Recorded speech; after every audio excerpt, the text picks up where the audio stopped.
Janjos e janjas do meu Brasil, univos no estudo do direito das obrigações. Muito bom estar com vocês aqui de novo. Nós estamos estudando classificação especial das obrigações, mais especificamente quanto ao elemento objetivo, né? E aí nessa aula de hoje, então, nós vamos falar de uma nova classificação e de todas as suas repercussões, que é a classificação das obrigações em divisíveis ou indivisíveis, ou classificação quanto à divisibilidade. Esse é um assunto que está tratado expressamente no Código Civil, é um assunto que a gente tem que ter cuidado, né, para não confundirmos com a ideia de solidariedade, né, que a gente acabou de estudar na última aula, e é um assunto importante também porque, mesmo antes da aula de hoje, em algum momento o Código Civil já falava de divisibilidade, né? O que é divisibilidade, o que aconteceria numa obrigação solidária quando o objeto era indivisível, né? Então hoje a gente vai consolidar essas informações, tudo bem? Como eu já fiz em sala de aula com os meus alunos regulares, né? Eu vou repetir aqui para você que está chegando nesse vídeo agora, nesse canal novo. Por sinal, inscreva-se no canal, ative as notificações, manda esse vídeo para um amigo seu também, para que ele possa compartilhar conosco essa aula, porque eu preciso retomar aqui conceitos que foram feitos, né, que são estudados lá na parte geral, sem os quais a gente não consegue continuar. Então não dá para fazer a classificação das obrigações quanto à divisibilidade se a gente não lembrar o que é divisibilidade, que a gente estudou lá na parte geral. Então vamos começar daí, vamos começar retomando esses conceitos que nós tivemos contato lá na parte geral. Então, o que é uma coisa divisível? Atenção aqui, porque eu faço até uma brincadeira, né, quando eu estou pessoalmente com os meus alunos, que pode gerar um verdadeiro absurdo aqui. Então, vamos imaginar, né, quando eu te pergunto o que é uma coisa divisível, aí você poderia responder, ora, Jorge, pelo amor de Deus, uma coisa divisível é aquela que pode ser repartida ao meio, é aquela que pode ser dividida, usando aqui de uma tautologia, é aquela que pode ser fracionada. Então, beleza, um carro é divisível por esse critério, né? Uma vaca é divisível, posso pegar uma cadeira e partir no meio, né? E aí você vai perceber que quando a gente começa a dar esses exemplos absurdos assim, não haveria razão de fazer uma classificação quanto à divisibilidade se o critério fosse tão somente esse, a possibilidade de fracionamento do bem, né? A possibilidade de partir o bem pela metade. E aí, claramente, eu vou te dizer que o critério adotado pelo Código Civil para falar de divisibilidade não é esse, ou não é somente isso. Então, vamos lá, o que é um bem ou uma coisa divisível? É aquela que pode ser fracionada em partes menores, né, em partes menores, sem que ela perca a sua natureza, a sua destinação, ou que não tenha redução considerável no seu valor econômico. Aí sim você tem o conceito correto e completo de divisibilidade. Repito, o que é uma coisa divisível? É aquela que pode ser fracionada em partes menores, sem perder a sua natureza, sem deixar de ser aquela coisa, sem perder a sua destinação, né, a sua finalidade, ou sem ter muito afetado o seu valor econômico social.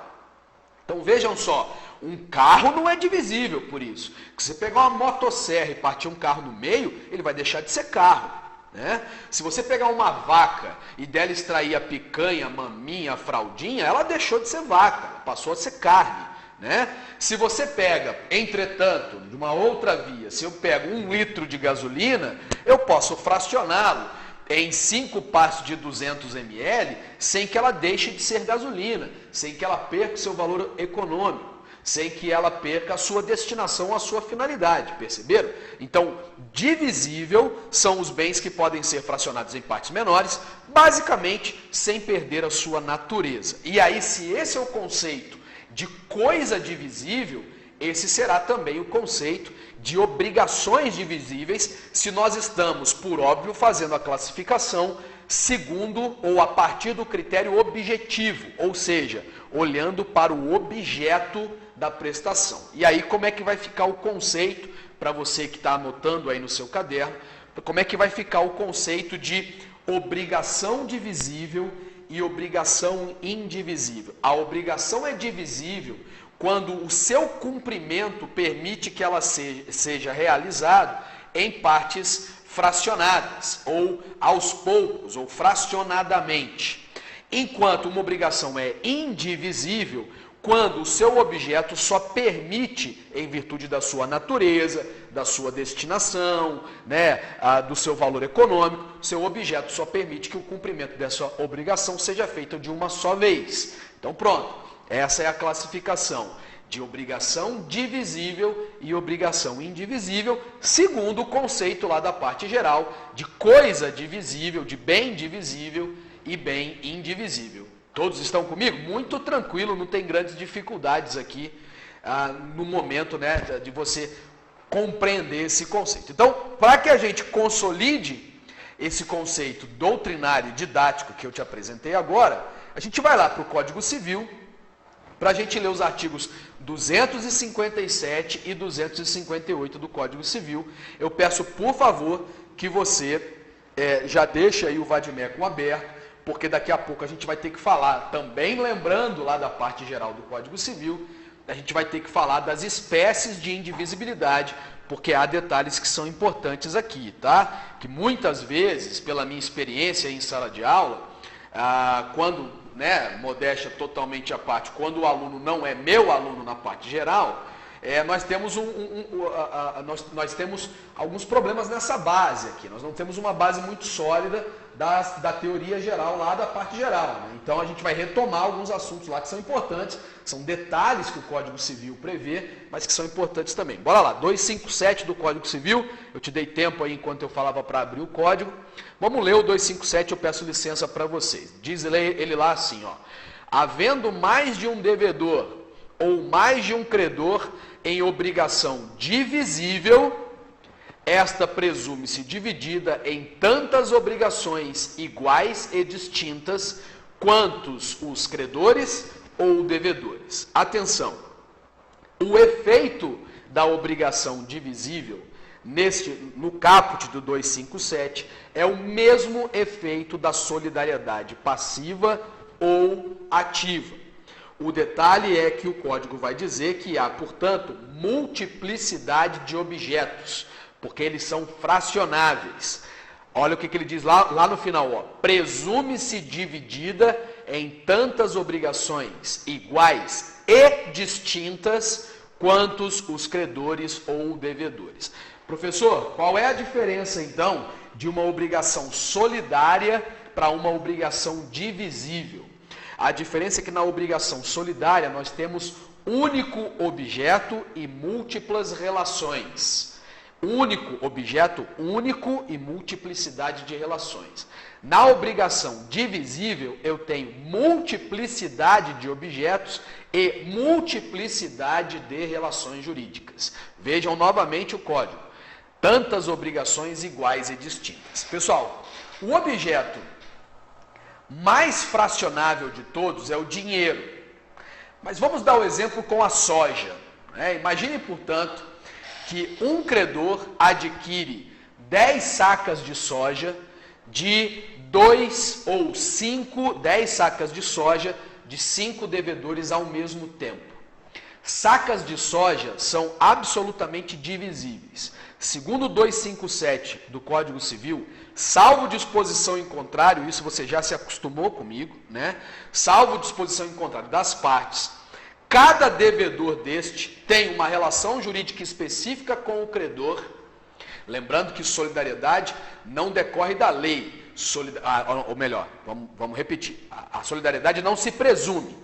Ela decorre da lei, ou ela decorre expressamente prevista em lei, ou ela decorre da vontade expressa das partes. O que decorre da lei, portanto, é essa presunção da divisibilidade, quando o objeto é divisível, lógico. Então, voltando ao exemplo. Um credor adquiriu 10 sacas de soja de 5 devedores.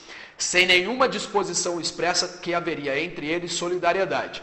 Portanto, diz o 257, cada devedor deste deve 2 sacas de soja para o credor e entre eles, portanto, não há relações jurídicas. Há uma relação jurídica entre cada credor, entre cada devedor e este credor. Uma relação jurídica entre o devedor A com o credor, uma relação jurídica entre o devedor B e o credor e assim sucessivamente, tudo bem?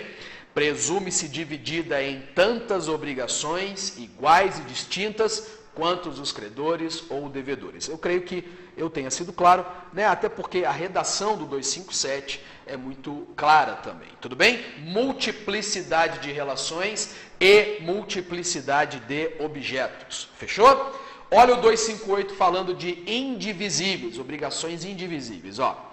A obrigação é indivisível quando a prestação tem por objeto, então tá vendo? Ele está classificando quanto ao objeto, uma coisa ou um fato não suscetíveis de divisão, seja por sua natureza, por motivo de ordem econômica ou dada a razão determinante do negócio jurídico. Olha que legal? Então, indivisível, ele na verdade conceitua novamente, retoma a parte geral, o que ele faz é conceituar novamente o que é uma coisa indivisível. E aí fica muito fácil de você entender, né? Não há grandes dificuldades aqui, então, quando a gente fala de obrigação indivisível. Então, por exemplo, se um credor comprou de 5 devedores uma vaca, esta obrigação é indivisível, porque não há como fracionar em tantas obrigações iguais e distintas a entrega de uma vaca.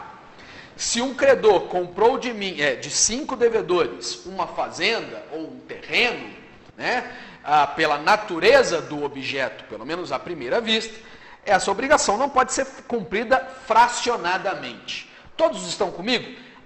É muito tranquilo isso aqui mesmo. O que eu gostaria, entretanto, de retomar, porque é necessário para a gente caminhar aqui, haja vista a multiplicidade, a quantidade de relações jurídicas que você vai encontrar lá na sua vida profissional, que você vai enfrentar nas suas avaliações, você que está se preparando aí para a prova da OAB ou para concursos públicos. E, sobretudo, para você que já é profissional e pode se deparar com uma situação dessa no seu escritório, por exemplo, eu preciso lembrar com vocês das espécies de indivisibilidade existentes ou previstas no Código Civil. Então, quem está anotando comigo, né, quem está acompanhando no caderno, a gente deu o conceito lá primeiro dessa classificação.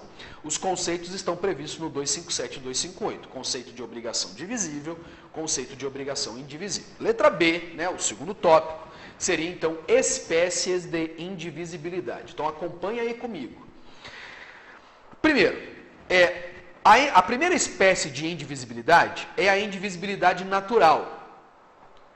E o que seria uma indivisibilidade natural? A indivisibilidade é natural, pessoal, quando ela decorre da própria natureza da coisa. Por isso que ela é chamada de natural. Ou seja, das próprias características da coisa, você já extrai que aquela coisa, e portanto a obrigação, ela é indivisível. Então, imaginemos a seguinte situação. Como exemplo, eu posso citar o que eu já citei: um carro, uma vaca, uma cadeira, né, uma casa. Todos esses exemplos são exemplos de bens indivisíveis, por natureza. As próprias características do bem já te dão a entender que aquele bem é indivisível. Tudo bem? Essa é muito simples, muito fácil. A segunda espécie de indivisibilidade é a indivisibilidade legal ou jurídica. E o que é indivisibilidade geral ou jurídica? Atenção para isso aqui, ó. Por natureza, esses bens seriam divisíveis. Mas por alguma razão, que pode ser, por exemplo, para a proteção desses bens, ou a proteção dos interesses das pessoas que de alguma forma têm ou terão relação jurídica com aquele bem, a lei resolveu dizer que estes bens são indivisíveis. Daí, portanto, são exemplos de indivisibilidade legal, por exemplo, a sucessão aberta, não interessando quais são os bens que compõem essa sucessão aberta. Professor, peraí, eu não sei o que é sucessão aberta. Tudo bem, vocês que estão caminhando ao longo do curso da graduação vão estudar isso lá em Direito das Sucessões. Mas para facilitar a nossa vida aqui, para ser didático, não me preocupando em ser técnico, sucessão aberta equivale a uma herança que não foi dividida ainda, pelo inventário, por exemplo. Então uma pessoa faleceu e ela deixou um grupo de bens. Enquanto esse grupo de bens não for dividido pelo inventário, a gente chama esse agrupamento de bens de sucessão aberta. O mesmo exemplo, um outro exemplo que é análogo a esse, seria a massa falida. Quando eu tenho o início do processo de falência de uma empresa, a arrecadação dos bens que ainda não foram liquidados judicialmente. A este grupo de bens a gente chama de massa falida. Veja, o exemplo é o mesmo, também é um exemplo de indivisibilidade. As características, as razões são as mesmas, apesar de ser outro exemplo, e, portanto, também é um exemplo de indivisibilidade legal ou jurídica. Veja o que eu disse antes, não importando qual é o grupo ou qual é o conjunto, a natureza dos bens que compõem a sucessão aberta. Enquanto ela for sucessão aberta, ela tem que ser tratada como um bem indivisível, né? Ele só será dividido depois do processo de inventário, no primeiro caso, ou de falência. O que eu estou dizendo é o seguinte, ainda que sejam 10 mil reais numa conta, ou 100 sacas de soja, ou, uma biblioteca, né?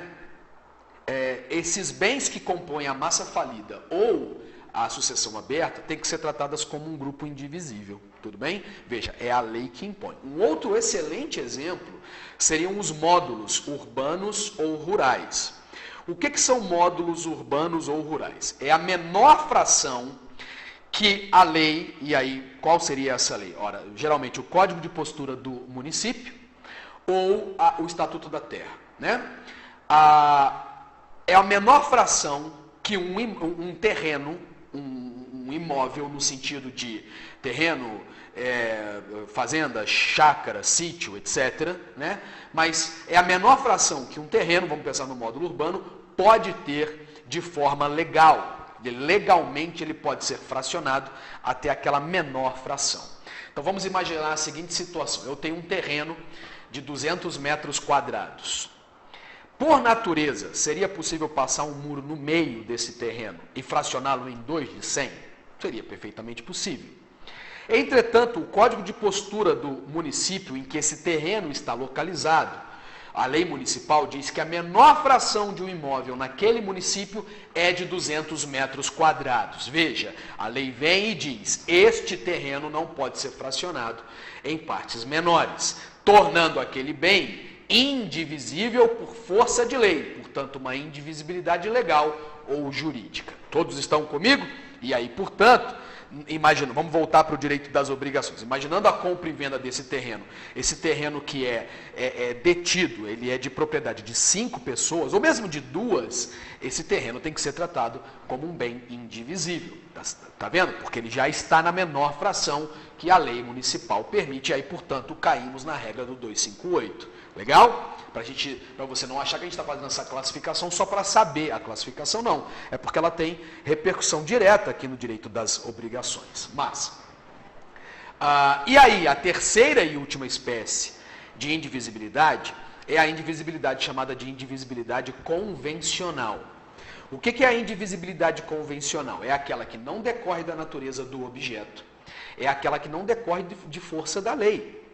Mas é aquela que as partes, num negócio jurídico e de maneira voluntária, dão tratamento ao bem como se indivisível fosse. Veja, o bem é divisível, mas as partes, por expressa disposição de vontade, e tem que ser expressa, por óbvio, não pode ser presumida, elas vão dizer que aquele bem, apesar de divisível, será entre elas, e quem sabe até por gerações futuras, tratados como bem indivisível. Olha que legal isso, hein?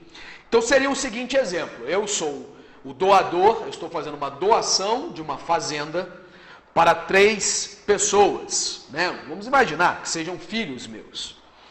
E aí eu digo aos meus filhos que já vou doar em vida para eles aquelas fazendas, uma fazenda enorme, mas só se eles aceitarem que eles não podem fracionar aquela fazenda em partes menores. Ou seja, eu digo a eles que faço a doação desde que eles aceitam a cláusula de indivisibilidade, que eles não podem fracionar a fazenda entre eles, tem que receber a fazenda como um todo indivisível. E eles aceitam isso, são pessoas que se dão muito bem, eles aceitam isso, eu faço a doação e gravo, inclusive na matrícula do imóvel, em se tratando de bem imóvel, vocês já entenderam comigo, os meus alunos, né, que tudo aquilo que se refere a bens imóveis tem que ser levado a registro público por força do 108 do Código Civil. Nós gravamos na matrícula do imóvel a cláusula de indivisibilidade. Vamos lá, vejam só. Essa indivisibilidade não decorre da natureza do bem, por se tratar de uma fazenda enorme, é óbvio que ela pode ser fracionada em partes menores. Não decorre de força legal, porque essa minha fazenda, no meu exemplo, é muito maior do que qualquer módulo rural em qualquer região do nosso país.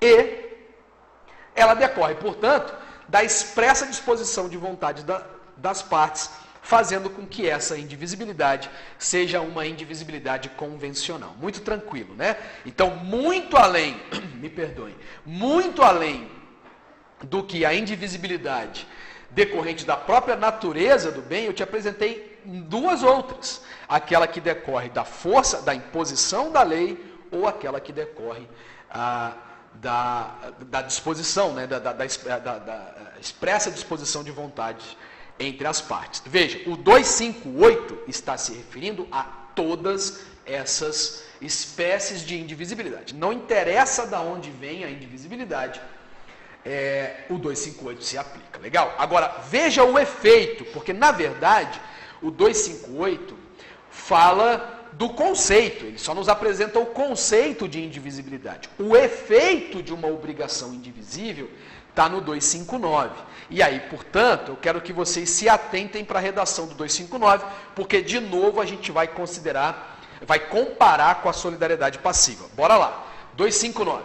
Se havendo dois ou mais devedores, a prestação não for divisível, ou seja, está imaginando obrigações indivisíveis, cada um será obrigado pela dívida toda. Olha que massa! Se a obrigação for indivisível, cada um deverá, ou melhor, será obrigado pela dívida toda. E o parágrafo único, vamos já matar isso, completa que um devedor que cumprir a obrigação sozinho, ele se subroga dos direitos dos demais, e aí se ele se subroga dos direitos dos demais, cabe para ele, portanto, nasce para ele o direito de regresso que vocês já conhecem lá da solidariedade. E aí, portanto, eu já matei esse assunto. Eu ia te fazer uma pergunta, mas acabei já respondendo. Pessoal, isso aqui não é idêntico à solidariedade passiva, não? É idêntico à solidariedade passiva. Veja, nós não estamos falando que esses devedores são solidários. É que em virtude da indivisibilidade do objeto, como não dá para cumprir a obrigação de forma fracionada, não restou outra alternativa para o Código Civil, senão tratar esta obrigação com os mesmos efeitos da solidariedade passiva. Então vamos imaginar um exemplo para você entender.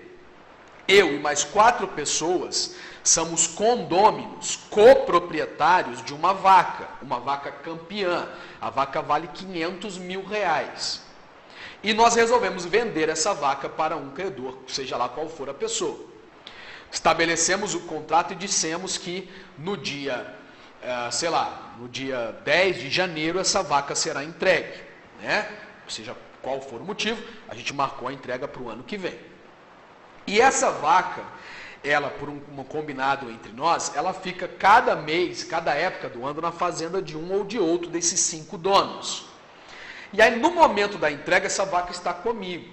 Ora, não dá como eu entregar, não dá, é ilógico, que eu entregasse só a cabeça da vaca, ou só o cupim da vaca. Eu vou lá, entrego a vaca inteira. E aí, portanto, eu cumpro a obrigação sozinho e me subrogo dos direitos dos demais. Portanto, os demais terão que compensar comigo, né, o valor equivalente. A gente vai falar dessa compensação daqui a pouco. Tudo bem? Então, Aí, no outro prisma, se o efeito é o mesmo da solidariedade passiva, de quem o credor pode exigir o cumprimento da obrigação? De qualquer um dos credores e a exigir que ele ou eles, né? Porque ele pode exigir de um, de dois, de três ou de todos. Mas de quem ele pode exigir? Vamos lá, de um e da dívida toda, tendo em vista que é obrigação indivisível. Perceberam, meus queridos? Não é obrigação solidária, mas é o mesmo efeito da solidariedade passiva, em virtude da indivisibilidade do bem. Sem grandes dificuldades aqui, para você poder compreender quais são os efeitos aí do 2. Porque, entende, de novo, o 258 só apresentou o conceito, o efeito é que importa, né? Porque o 257, é curioso, o 257 não dá o conceito de coisa divisível e já dá logo o efeito. Presume-se fracionadas em quantas forem, tantas obrigações iguais e distintas quanto forem os credores ou devedores. Ele já te deu o efeito. O 258 só apresentou o conceito e deixou o efeito para o 259. Esse é o dado importante, essa é a forma com que você tem que ler o 259, né? O 258 e 259. Vamos lá para o Código Civil de novo, para a gente ler o 260, porque agora ele vai tratar de um outro assunto, porque a gente falou da pluralidade de devedores no 259. Agora ele vai imaginar a pluralidade de credores.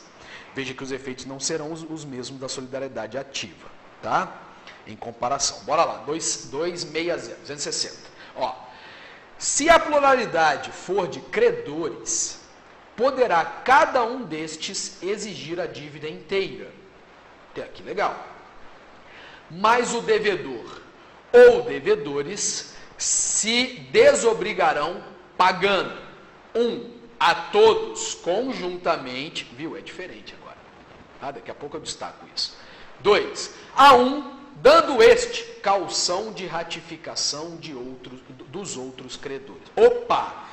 Provando para você que divisibilidade e indivisibilidade não tem nada a ver com solidariedade ou subsidiariedade, passiva ou ativa, o efeito da indivisibilidade de uma obrigação indivisível com multiplicidade de credores é distinto da solidariedade ativa. Vamos lembrar da solidariedade ativa? Quando eu tenho solidariedade ativa, múltiplos credores, o devedor pode cumprir, primeiro, deve cumprir toda a obrigação, mas pode cumprir toda a obrigação perante um dos credores apenas, ou perante dois, perante três, perante quantos, ou perante todos. Exatamente em virtude da unidade de objeto e unidade de relações jurídicas, né? A multiplicidade de relações jurídicas entre eles. Mas unidade de relações jurídicas aqui entre o devedor e estes múltiplos credores. Então, na solidariedade passiva, ativa, eu, devedor, que devo 10 mil reais para 5 pessoas, posso entregar 10 mil reais para uma só, já que eles são solidários. Posso entregar 5 mil para um e 5 mil para outro, que eu cumpri a obrigação. Quando eu estou tratando de coisa e, portanto, de obrigação indivisível e a multiplicidade de credores, o meu direito devedor muda. Na verdade, o meu dever até, né? Veja só. Primeiro, eu tenho que entregar a coisa de uma vez só, tendo em vista o que disse o 258, que a sua própria natureza, ou a lei, ou a convenção entre as partes, diz que aquele objeto é infracionável, indivisível. Então, eu tenho que entregar a vaca de uma vez só.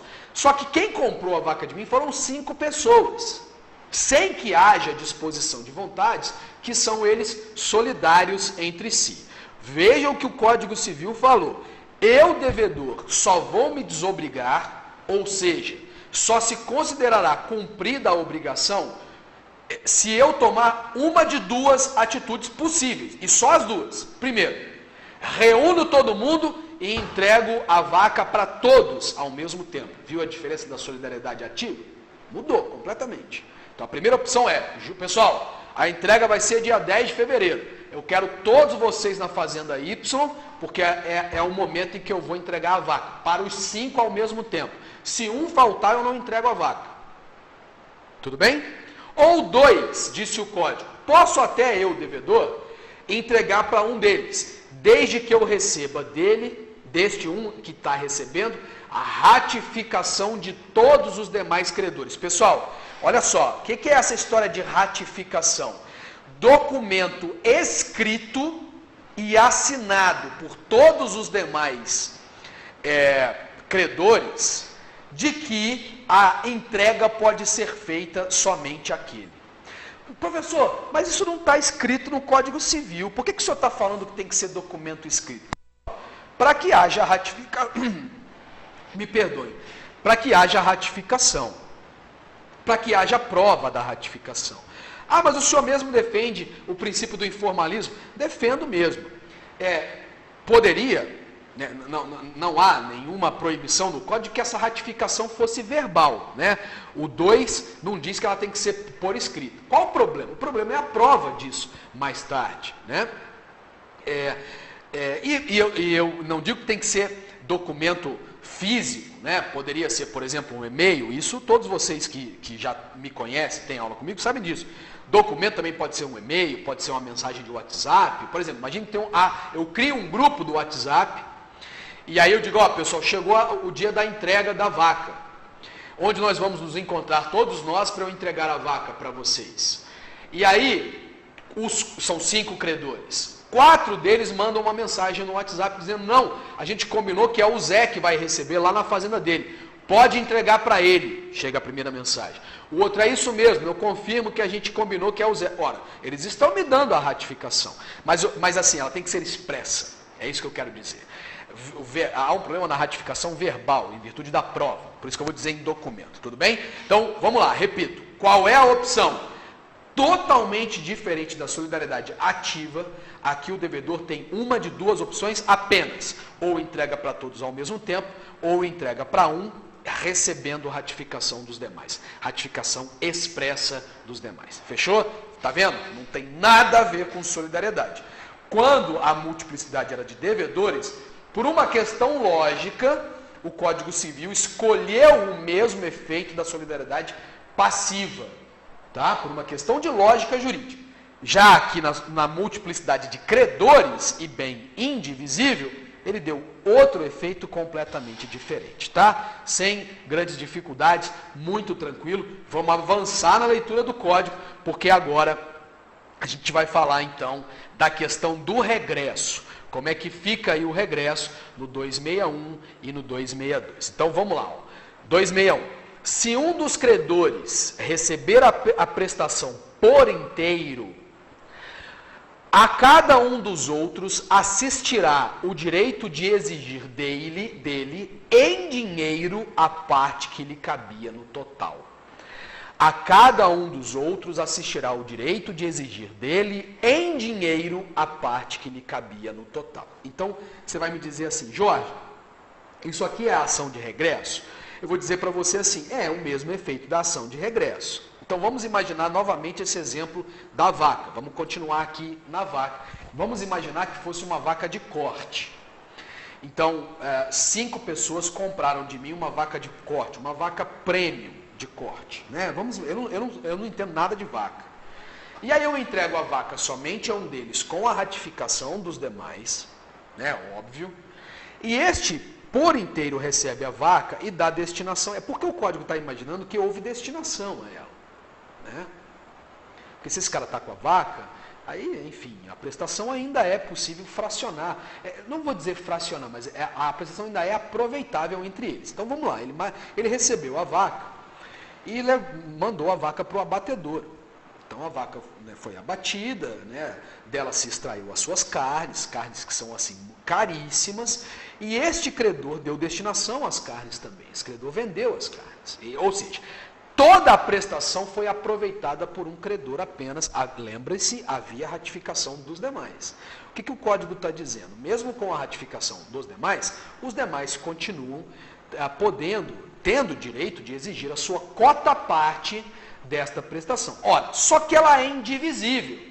Então, como é que vai haver o exercício do direito de regresso de um credor ou dos demais credores contra este que recebeu, transformando esta obrigação num equivalente em dinheiro? Não há outra solução.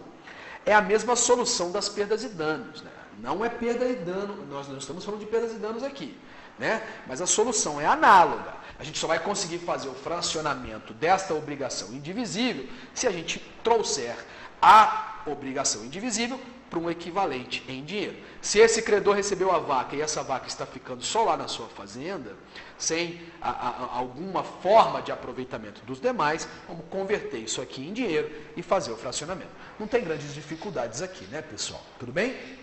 Então, na primeira situação do 261, a gente está imaginando o cumprimento da obrigação perante a um credor apenas, multiplicidade de credores, cumprimento da obrigação perante um, e como é que vai ficar a repartição entre os demais. Então, matou o 261. Agora o 262 vai olhar para a multiplicidade de devedores e somente um deles cumprindo a obrigação. Como é que fica isso? Olha lá. Desculpem, me perdoem. O 262 vai falar de remissão de dívida. Múltiplos credores ainda. 262, vamos lá. Ó. Se um dos credores remitir a dívida, lembra o que é remissão aqui? Remissão é perdão, né? Se um dos credores remitir a dívida, a obrigação não ficará extinta, ela permanece. Nós estamos imaginando uma obrigação indivisível, não se esqueçam disso. A obrigação não ficará extinta para com os outros. A obrigação permanece, mas estes só a poderão exigir descontada a cota do credor remitente. O mesmo critério se observará no caso de transação, inovação, compensação ou confusão. Atenção para isso. Esses institutos, transação, inovação, compensação ou confusão, nós vamos estudar em uma aula específica, né? Mais para frente do nosso curso, a gente tem que avançar quando a gente for falar das formas extraordinárias de cumprimento da obrigação. Então vamos lá, vamos voltar ao exemplo. Nós temos múltiplos credores e um desses credores apenas vai dizer para o devedor assim: não precisa cumprir essa obrigação não, fica para você, está perdoada a obrigação. E nós estamos diante, porque entenda só pessoal, se for uma obrigação divisível, como o 257 claramente diz que existem tantas obrigações iguais e distintas quantos forem os credores ou devedores, ele perdoa só a parte dele. Então, não tem que discutir esse assunto aqui, né? Por isso que eu tenho que imaginar multiplicidade de credores e obrigação indivisível. E aí, vamos lá, é o caso da vaca. 5 pessoas adquiriram uma vaca de um devedor. E aí uma delas vira e fala assim: não, fulano, eu sei que você está passando dificuldade, eu sei que essa vaca é importante para você. Faz o seguinte, esquece. Inclusive, fica com o dinheiro que eu te paguei aí também. E aí, o que vai acontecer diante dos demais credores? Ora, o código é claro, nós não estamos falando de solidariedade. A obrigação permanece. Ou seja, esse fulano tem que continuar entregando a vaca. Só que ele vai ter que agora entregar a vaca e ele vai poder exigir o desconto. Obviamente, no valor da vaca, ele não vai arrancar a cabeça da vaca e falar: não, eu vou ficar com a cabeça, ou eu vou ficar com a pata traseira, que equivale. Não dá, né? Então ele vai falar: olha, beleza, o fulano perdoou a dívida, remitiu a dívida, disse que eu não precisava mais cumprir, mas como é uma vaca, eu vou entregar a vaca de vocês. Mas eu quero receber a compensação pela cota parte. Do perdão que eu recebi, porque houve um perdão, entendeu, pessoal? Então vamos imaginar, a vaca valia 10 mil reais, e como eram 5 credores, se ela fosse divisível, eu cumpriria 2 mil reais perante cada um deles. Então tá aqui a vaca, mas vocês têm que me dar 2 mil reais de compensação. É isso que o 262 está nos lembrando. Ó, os demais credores só poderão exigir a vaca descontada a cota do credor remitente. Ora, a cota, nesse caso, a gente lança a mão lá do 261, que vai dizer: transforma isso em dinheiro para fazer essa compensação. Tudo bem? Então, qual é o efeito? É isso que eu quero que vocês entendam. Qual é a grande questão aqui? Remissão, é você entender e comparar a remissão lá na solidariedade ativa com a remissão aqui na solidariedade passiva. Oh, meu Deus, desculpem. Aqui na indivisibilidade com multiplicidade de credores. Aqui, que é o que nos interessa na aula de hoje, a dívida não se extingue.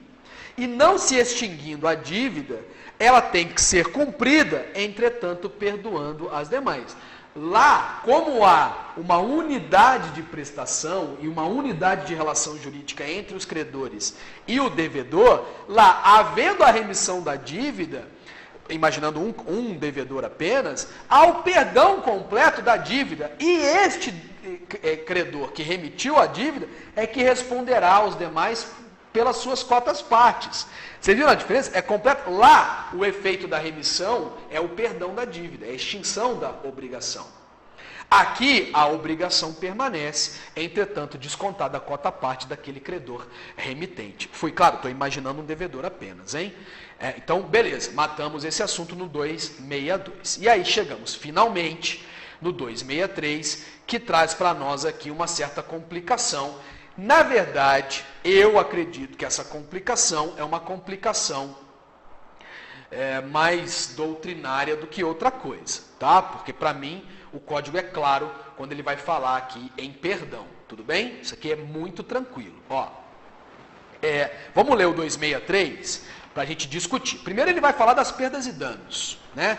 Ele vai dizer, ó, perde a qualidade de indivisível a obrigação que se resolver em perdas e danos. Meus queridos, principalmente os meus alunos regulares desse semestre, disso nós já sabíamos. Por quê? Se uma obrigação vai ter que ser resolvida em perdas e danos, o objeto se perdeu. O objeto não é mais exequível. E agora ele vai ter que se resolver, ou o objeto pereceu parcialmente e foi acrescido em perdas e danos. E perdas e danos se resolve como, pessoal? Se resolve em dinheiro. E dinheiro é fracionável. Então é isso que o código está te dizendo. Se era a entrega de uma vaca e uma vaca morreu, agora eu vou ter que resolver essa obrigação. É óbvio que eu estou imaginando, ela morreu por culpa, né? Porque a gente já sabe o que se dá quando há... A gente vai até falar disso aqui de novo, né? Mas a gente já estudou qual é o efeito quando há o perecimento da coisa sem culpa, né? Etc. A gente vai rever isso aqui. Mas se a vaca morreu por culpa dos credores ou dos devedores, a gente vai estudar isso aqui agora, essa obrigação será resolvida em dinheiro. E, pelo amor de Deus, o dinheiro é absolutamente fracionável. Ele foi criado até para ser divisível, né? Para a gente poder mensurar essas situações. Então, a primeira situação é, ainda que a obrigação inicialmente fosse indivisível, se ela agora vai ser resolvida em perdas e danos, ela é divisível. Ela perde a qualidade de indivisível. Fechou? Essa é a solução que o CAPT nos entrega. E a nossa atenção, então, tem que ser voltada aos parágrafos. Olha o que diz os parágrafos. Ó. Parágrafo 1º.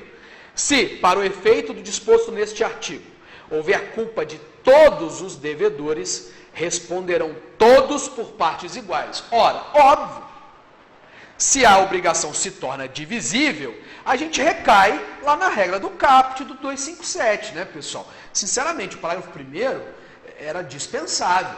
Ele só está reforçando a regra lá do CAPT. Olha o que diz, entretanto, o parágrafo 2º, que vai dizer, se a culpa for de um apenas, ficarão exonerados os outros, respondendo só estes pelas perdas e danos. E é no parágrafo 2º que tem uma grande confusão, porque parte da doutrina vai dizer que quando o código falou, ficam exonerados os outros, o código estaria exonerando os demais da obrigação também. E essa não me parece a interpretação mais correta. Eu estou apoiado na doutrina mais moderna, como Pablo Stolze, Flávio Tartucci, os autores, inclusive, que eu indico aí para os meus acadêmicos, né? Quando o código diz, ficam exonerados os outros, ele está falando da exoneração das perdas e danos. Ora, óbvio, nós estamos num artigo que está tratando de perdas e danos. O que eu estou te dizendo é assim, ó. Se o perecimento for parcial, a obrigação continua quanto àquela parte da prestação que ainda for executável. Vamos imaginar o seguinte, a vaca perdeu uma pata, ela perdeu o valor, houve perecimento da coisa, mas a vaca ainda está viva. A vaca ainda tem que ser entregue. A gente vai ter que resolver essa perda dessa pata nas perdas e danos. E aí, se houve culpa de um só, olha a interpretação correta, a meu ver, com a vênia da outra interpretação, olha a interpretação correta. A vaca continua a ter que ser entregue por qualquer um deles. E, na verdade, por todos. Né? A regrinha lá do 259. A regrinha continua a mesma.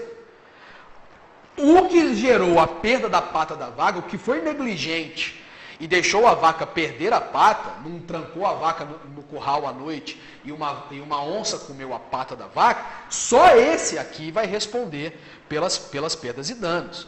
Ficam os exonerados demais das perdas e danos, tudo bem? Então o que eu estou te dizendo é que quanto à interpretação do parágrafo 2º, há duas correntes. A primeira vai dizer, uma corrente mais clássica, vai dizer que, havendo culpa só de um, todos os demais credores ficam exonerados da obrigação e das perdas e danos. A segunda corrente vai dizer que, havendo culpa de só um, a obrigação permanece, se ela ainda for exequível, e os demais devedores não culpados ficam exonerados somente das perdas e danos. Só aquele que for culpado responde pelas perdas e danos. Fechou? Tudo bem? Professor, e se tiver o perecimento total da coisa sem culpa de ninguém? Ora, a solução, a gente já sabe, é a resolução da obrigação. A obrigação se resolve, né? A gente cai nas regras que nós já estudamos anteriormente, tudo bem? Então, mais uma classificação especial, é indivisível e indivisível, nós estudamos aqui nessa aula de hoje. Se você chegou até aqui e gostou da aula, deixe o seu like, se não o fez ainda, inscreva-se no canal, mande essa aulinha para um outro colega seu, que vai contribuir para ele também, tenho certeza. Nosso canal está crescendo cada vez mais, de maneira muito sólida, eu fico muito feliz com isso e espero que vocês estejam gostando. Qualquer dúvida, deixem aqui no canal, no campo de comentários. Eu gravo uma aula nova se for preciso para fazer essa explicação, ou tento te responder aqui mesmo no campo de dúvidas. É legal que fica aberto para todo mundo poder perceber, né, e aprender também com a sua contribuição. Legal? Grande abraço a todos vocês. Até a nossa próxima aula. Vamos continuar em classificação especial das obrigações. Valeu, galera!